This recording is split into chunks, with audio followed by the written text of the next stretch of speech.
yesterday, okay, so this is for the refuah for all the cholim of Klal Yisrael and for protection for all the armed forces of this country, that they should be protected and be safe. And anyway, okay.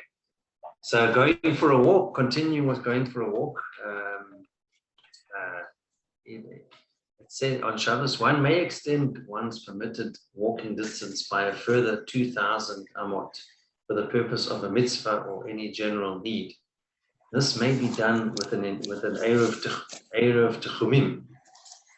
Prior to the Shabbos, food sufficient for 2 meals is deposited at the outer edges of the Techum, which is the boundary. This place is then considered to be like one's home, enabling one to walk a further 2,000 amot from that point.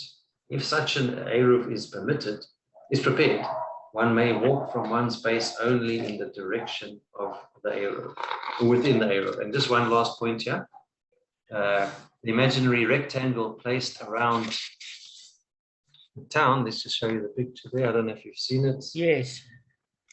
The imaginary rectangle placed around a town for the Techum is plotted in a north to south direction.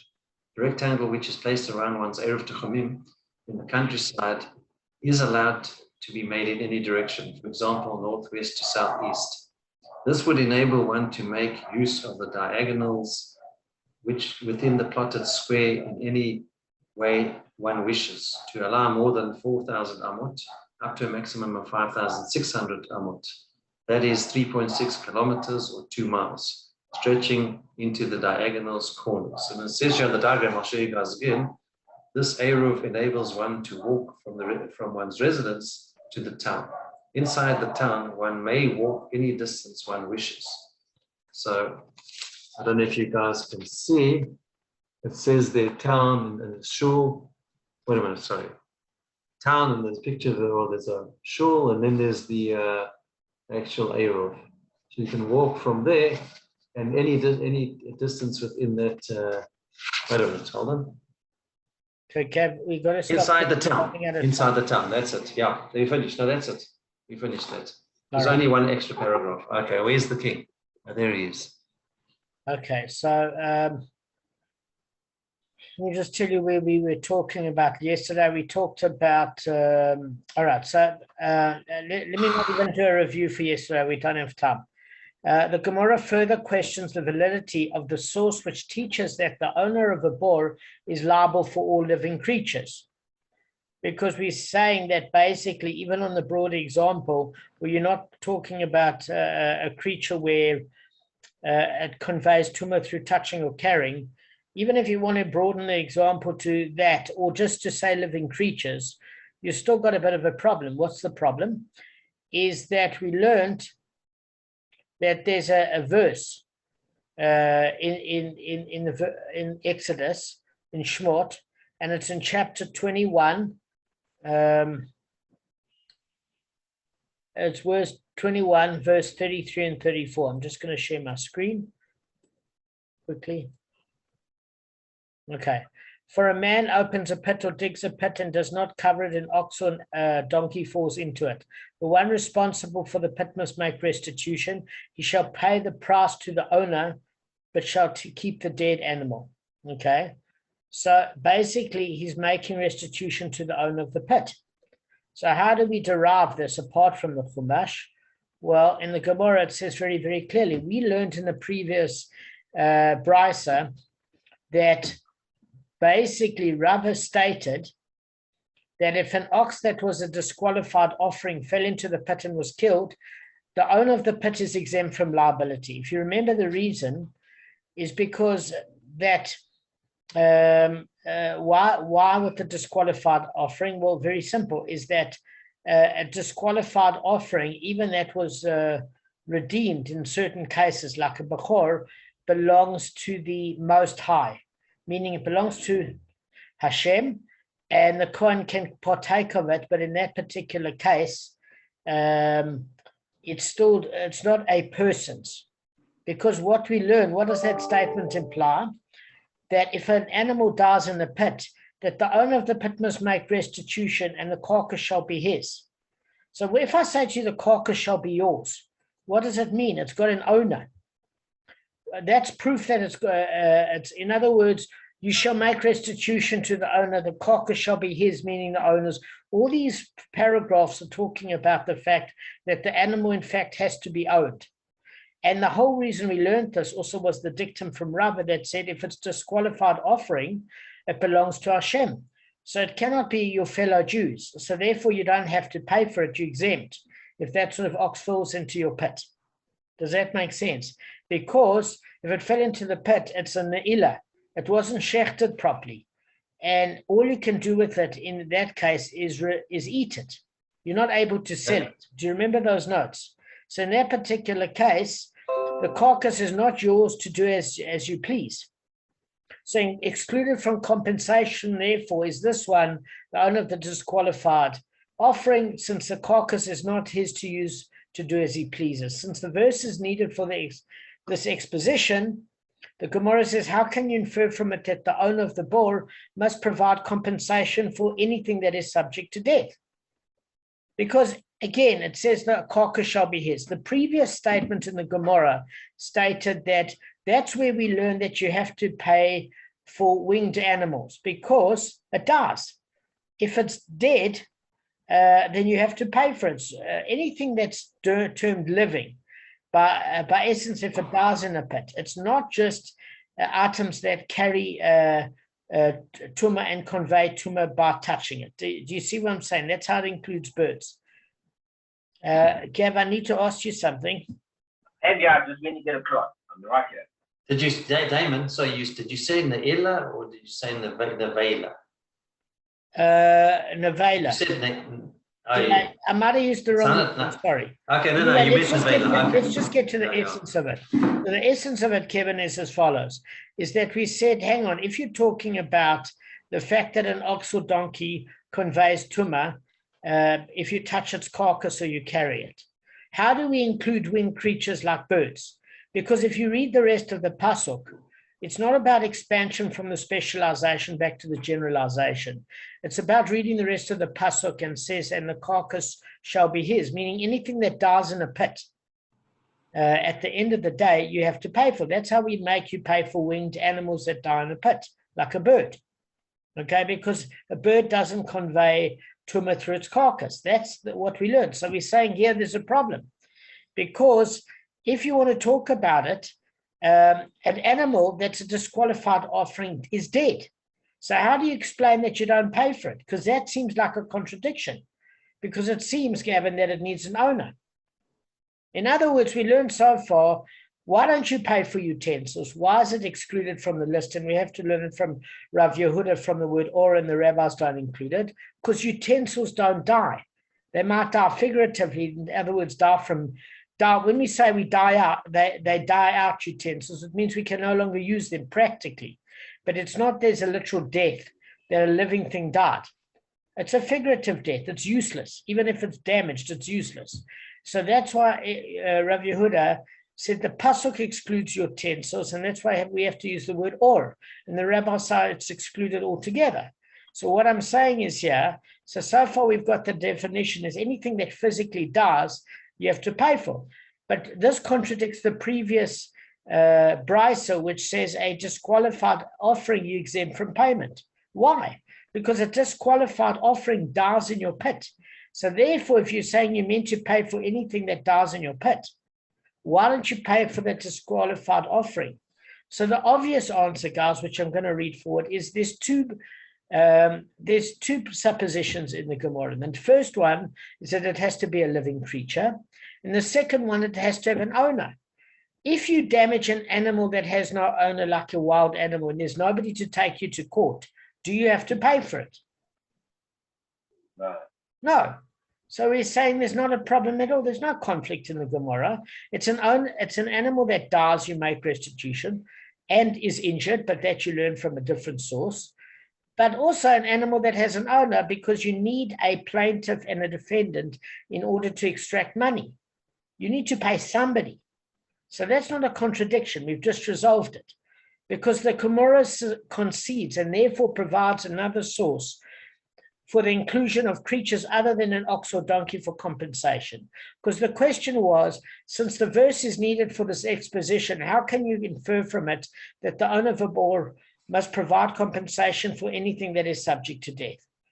Because it excludes the disqualified offering, even though it has an owner. But we're saying that's not an issue. That owner is Hashem. You only pay your fellow Jew. So again, it has to be living, and B, it has to have a human owner, a Jewish owner. Rather, Scripture states, the owner of the pit shall make restitution. He shall return money to its owner. So that's the rest of the pasuk. He shall make restitution. He shall return money to its owner. That's proving it needs an owner in order to pay. You can't pay for something that doesn't have an owner. Who are you going to pay? So the latter expression comes to include anything that has an owner in the law, that the owner of the pit must provide compensation for it. On the basis of its demonstration that Scripture actually includes anything that has an owner for compensation, the Gemara explains why we need its original exposition of the verse in ox or donkey. So what is this coming to say is, look, this was a question that Kevin asked the other day, which was brilliant. And Kevin also mentioned, Kevin said, look, I don't understand. Something falls in a pit. Somebody else created the hazard. I've got an article that was in the pit. Doesn't matter if it was a utensil or animal. What are we talking about a living thing for? Somebody damaged your stuff because they created a hazard in the public domain. They had no business creating the hazard. So the Gemara is asking the same thing. So we learn from this, you have to make restitution to the owner of the pit. What are you talking about? An ox or donkey has to be a living thing. Why do you have to even mention that? You know, you should pay for utensils. Wasn't this a conversation we had the other day with Gavin? Yes.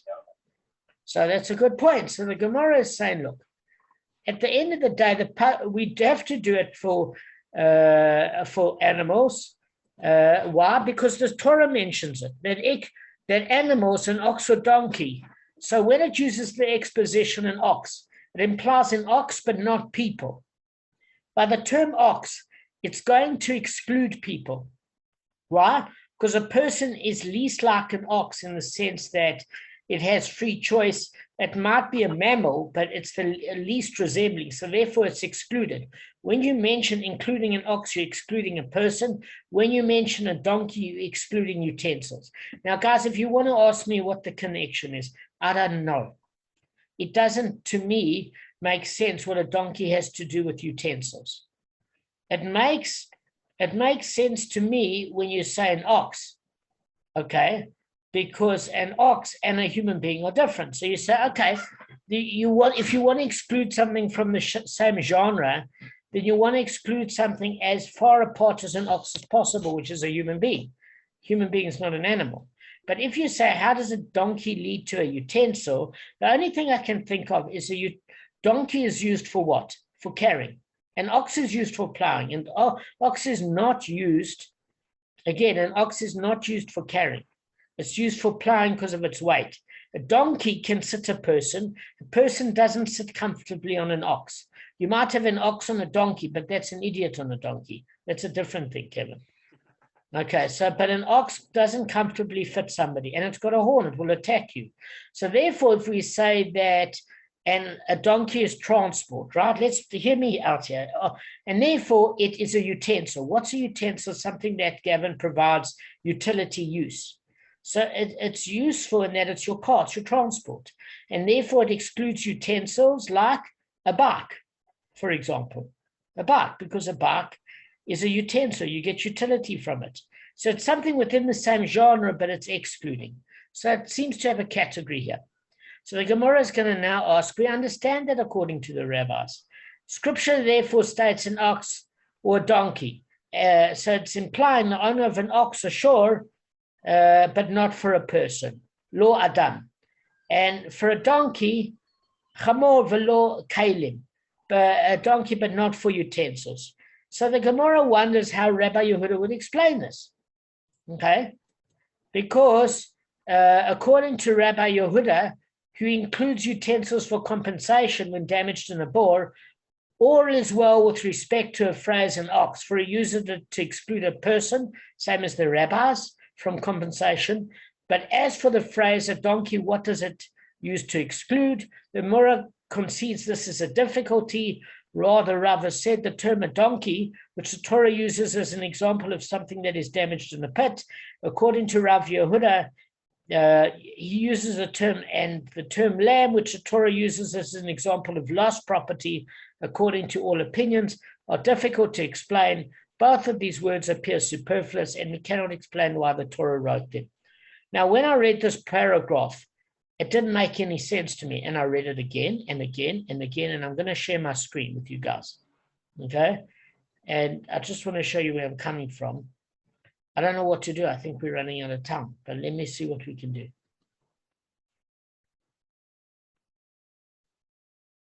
All right.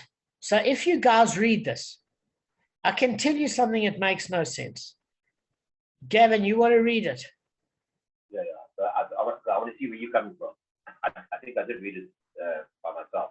I'll check now. And according to Rabbi Yehuda, who includes utensil for compensation when damaged in a ball, all is well with respect to the phrase an ox, for he usually exclude a person from compensation. But as for the phrase a donkey, what does he use it to exclude? Rather, Rava said the term a donkey, which the Torah uses as an example of something that is damaged in a pit. According to Rabbi Yehuda, and the term lamb, which the Torah uses as an example of lost property, according to all opinions, are difficult to explain, i.e. both of these words appear superfluous, and we cannot explain why the Torah wrote them. Right, so this, according to this opinion of Rabbi Yehuda, we're suddenly talking about lost property and a lamb, and all opinions, it's fine according to all opinions, and it's difficult to explain. The words appear superfluous. The Torah, we can't explain why the Torah wrote them. Does that make any sense to you guys in first view? Because that's in Schottenstein. I've never ever seen that expression, we cannot explain why the Torah wrote it, ever used anywhere since I've been learning. Okay, so the thing of it is when you read this, you can say, well, what's this whole thing with lamb and lost property, and what does that have to do with an exclusion? Are you excluding a lamb? Are you excluding lost property? What does it have to do with? So if somebody lost their property in a pit, you'd uncover it, or if you took somebody else's lost property, you'd uncover it, or you're not covering a lamb. What are you talking about here? You get what I'm saying? So that's your first issue, is trying to understand that. So I'm going to share my screen, and I'm going to show you one or two other things, guys. Okay, just to try and make a little bit of head or tail of this. Okay, so when you're reading the Gemara, it really, really, really battled with that one. It didn't make sense to me. It didn't even make sense to itself. Okay, I just want to show you here that this particular time, it's not my fault. Okay, if you share the screen, now I want Kevin to read. Okay, the Gemara refers to Devarim chapter 22, verse 1 and 3, which describes the commandment to return lost property. Passage reads, "You shall not see your brother's ox or his lamb straying, and hide yourself from them. You shall surely return them to your brother. And so shall you do so with his donkey, and so shall you do with his garment, and so shall you do with any lost article belonging to your brother, which is lost from him, and you have found it." The Gemara in Bava Kamma 27a inquires why the Torah singles out all these objects and does not rely on the exclusionary phrase, any lost article. It explains the terms ox in verse 1, as well as donkey and garment, verse 3, as coming to teach certain laws, but is unable to explain the necessity for lamb. Yeah. So this is what I don't understand. If he's using this as his source, okay, or the Bava Kamma 27a, and I've looked at Bava Kamma 27a. If you're saying that it's Rav Yehuda is excluding lost property, then you can't steal anybody else's lost property. So the only thing is that if somebody else, if you want to claim back lost property of somebody else's, you're not allowed to keep it. So maybe it's excluding that. But then what does it have to do with the word lamb? Why don't you just say a donkey, but not lost property? It doesn't make any sense whatsoever. Nothing in this phrase makes sense as an example, as an answer of what is excluded. And the proof of it is just one quick question. I did some more research. I'm just sharing my screen with you to try and show you guys that I was actually doing quite a bit of research. Give me 1 second.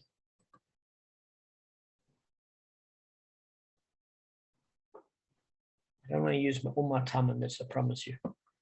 Okay. So if you can see, guys, is my screen coming up? Yeah. Okay. Rather, Rava said the term donkey stated with regard to damage in the category of a pit, according to the opinion of Rabbi Yehuda. See Shmot chapter 21, verse 33 and Bava Kamma 54a. And the term sheep stated with regard to a lost item, according to the opinion of everybody, are difficult. There is no explanation for why they are stated. So that's the bottom line. Even when I heard Live Duff, he said, we don't know how Rav Yehuda uses the term sheep, because it uses the term, let me just show you something here, guys. It talks about, if you look at the concept of Hashavas Aveda, that's returning of lost objects. Can you see that?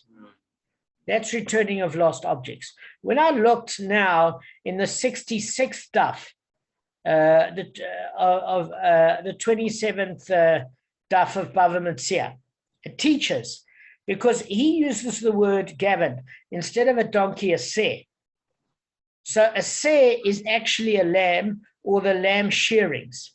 In some sources it's a lamb, and in some sources it's the lamb shearings. How do we know it's a lamb? Because oxes don't have shearings. You don't shear it like a sheep. So a seh is a lamb or a sheep, or it's shearings. You need to return that. So maybe it doesn't include the shearings in the pit that fall in, okay? But even when I go to Daf Yomi on the 54th Daf on the Bava Kamma points, it says, according to Rabbi Yehuda, obligates for Kalim, what is a donkey comes to exclude?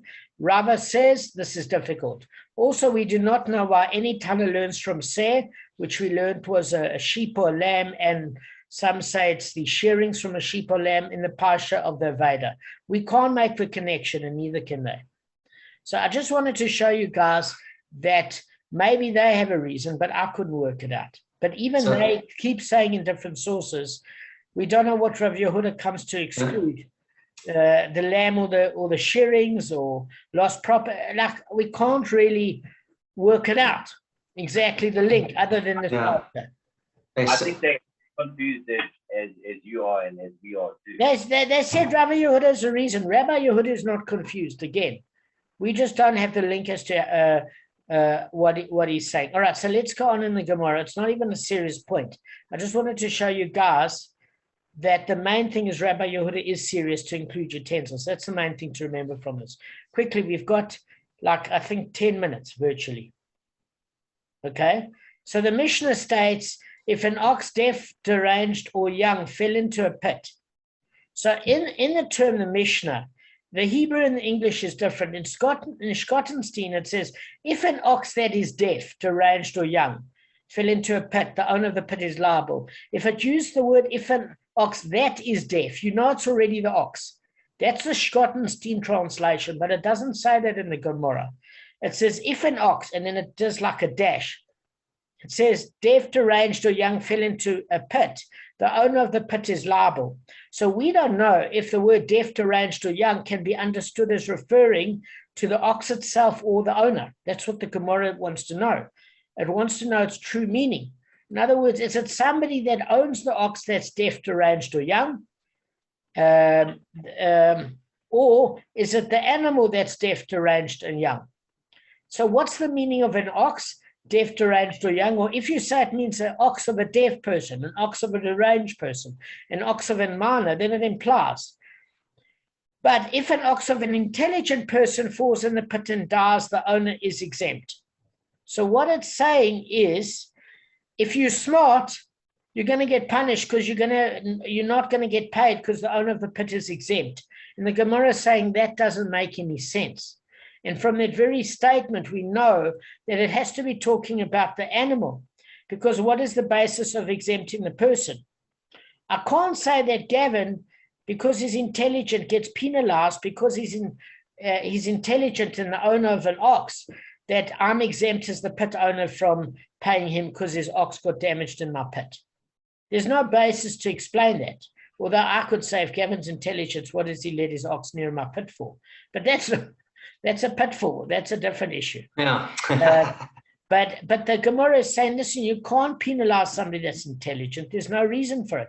If you wanted to exempt maybe a person that's deaf, deranged, or blind from payment because they damaged, we understand because they're retarded or they've got brain malfunction, that's different. But in terms of getting paid, you shouldn't be penalized by not getting paid if you're deaf, deranged, or blind, or if you're intelligent. So we can't be talking about the owner of the ox. We must be talking about the animal. And why would you pay? Why would there be an exemption for an intelligent animal? Because the animal should know better than walking around a pit. It's mature. In other words, an animal that's experienced or intelligent, it's the animal's mistake. It should know better. But if an ox is young, it's inexperienced. If it's deaf or deranged, the deafness would affect its balance, and the derangement means it couldn't discern danger, right? So it holds that the owner of the pit is liable if the ox in any of those categories falls in. So the Gemara asks, does this mean to imply, but if an ox that is intelligent falls in, the owner of the pit is exempt? So this is interesting. You've got a difference between Yirmiyah and Rava, okay? So Rabbi Yirmiyah says, the Mishnah means to state its ruling in the style of it is unnecessary. So what are we saying? It is unnecessary to state regarding an ox that is intelligent that if it falls into a pit, the owner of the pit is liable, because it's obvious.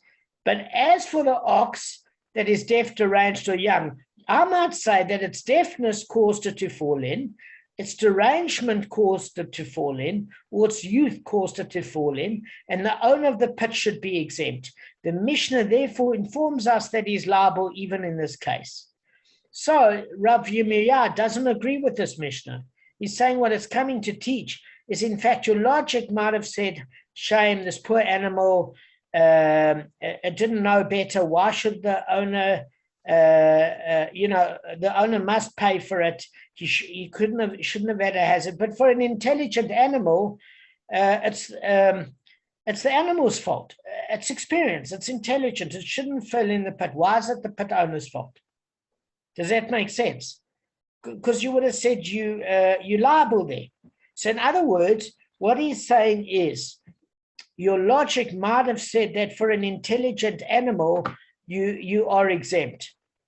For an intelligent animal, you are exempt from paying if you're the pit owner, but not for an animal that's retarded.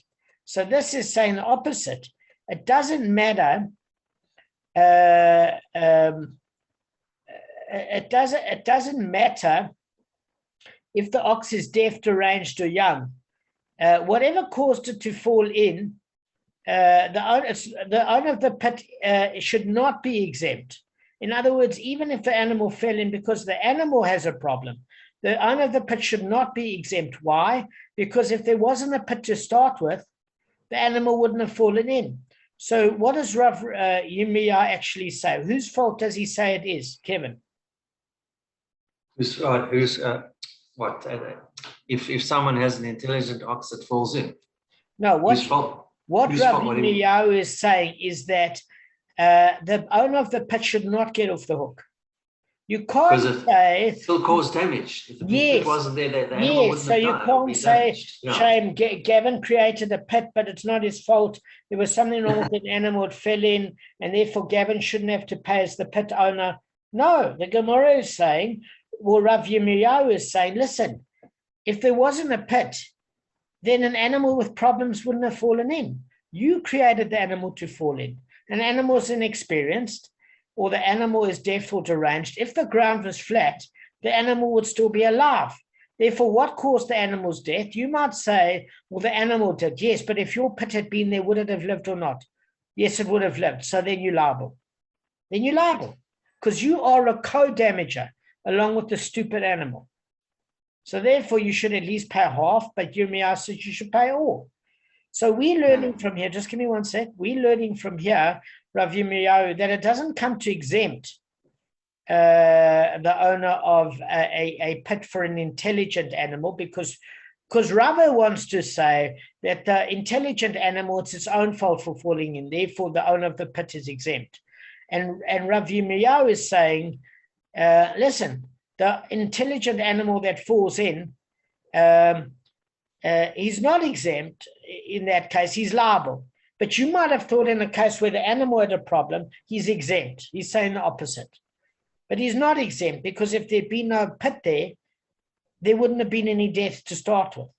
That's what I'm saying. Any questions before we go on? And it's just a comment. And in the future, okay, so even though that intelligent ox may not fall in the future, the pit says guaranteed there's some other animals will fall in. So it's negligent at the end of the day. It's still negligence to do that pit in the public domain. Correct. So what Rav Yirmiyahu is saying, look, Rava is saying as follows, like according to the Mishnah, Gavin, is that an intelligent animal that falls in a pit, you exempt, because that animal should have known better, or a mature animal.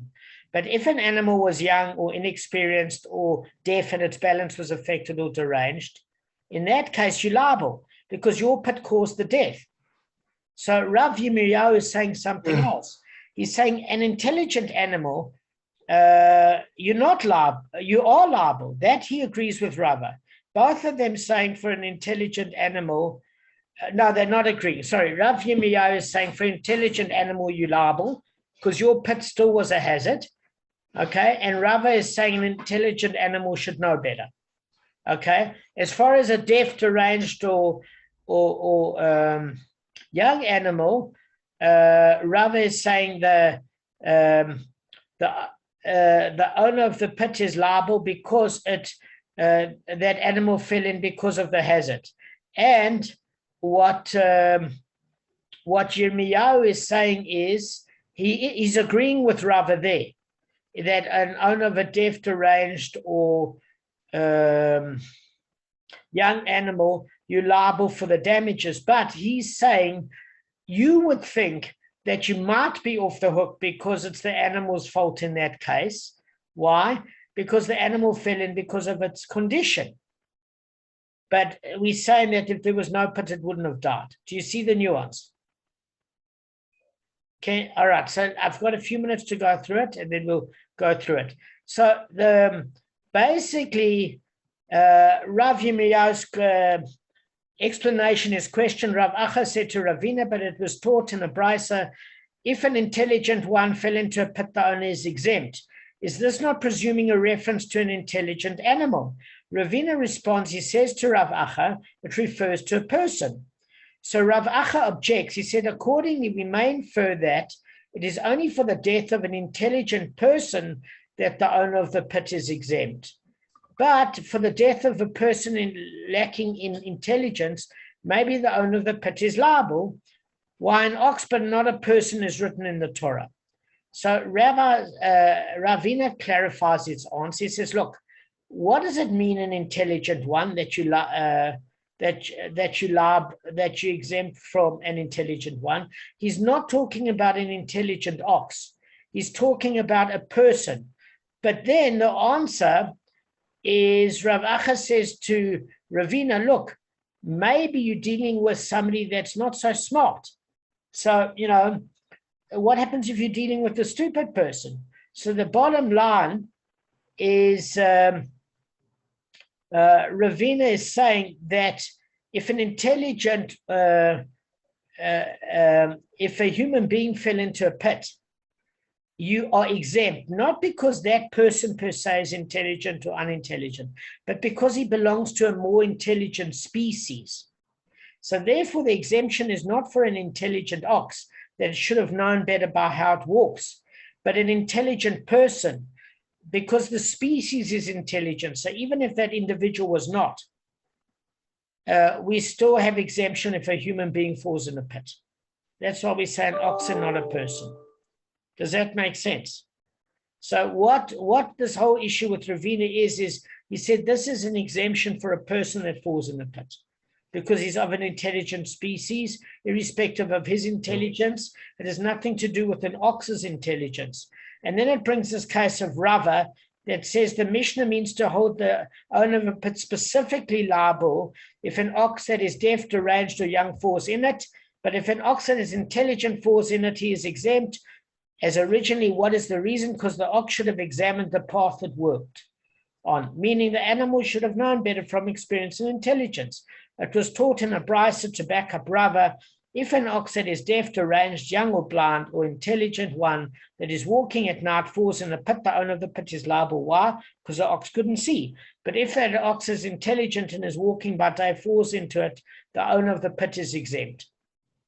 So we can see that Rava holds by the Mishnah, and Rav Yirmiyah basically says, look, you might have wanted to have mercy on the person of the owner of the pit because the deranged or deaf or whatever animal caused itself to fall in, but you're liable as the owner of the pit no matter what.